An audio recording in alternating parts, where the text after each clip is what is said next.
If you drive a diesel, you definitely know that sinking feeling in your gut, seeing that dreaded engine light pop up with the message DPF Clogging Risk. You're constantly told that the diesel particulate filter, or DPF, hates short trips, and that is the absolute truth. But what they never tell you is exactly how long you need to drive to save your engine and avoid a mechanic's bill that can easily exceed 500,000 or even 1,000,000 FCFA. Today, we're breaking it all down right here on GBE Automobile 237.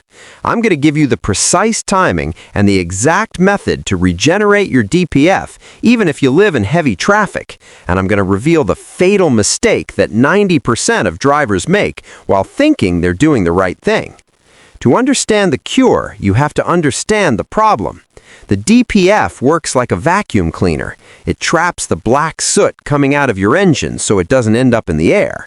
But to empty this vacuum, that soot needs to be burned off. This is what we call regeneration.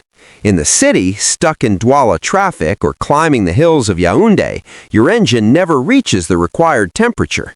The soot builds up, the filter chokes, your car loses power, and eventually it goes into limp mode. So what's the solution? People tell you to hit the highway, but for how long? Driving for 5 or 10 minutes is completely useless because the engine doesn't even have time to heat up.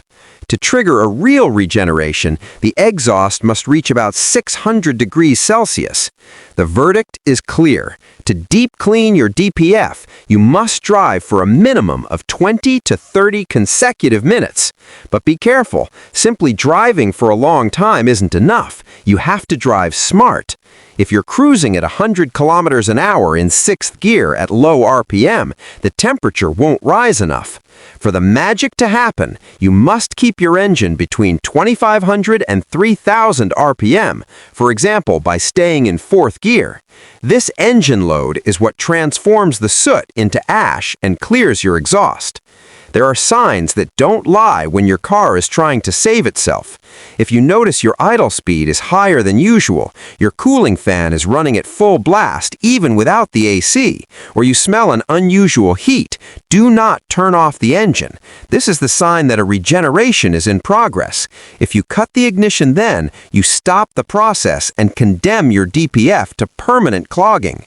Drive for an extra 5 minutes to let the cycle finish. Remember, the DPF is not your enemy. It's a component that just needs to breathe. One well-managed 30-minute trip per week can save you a fortune.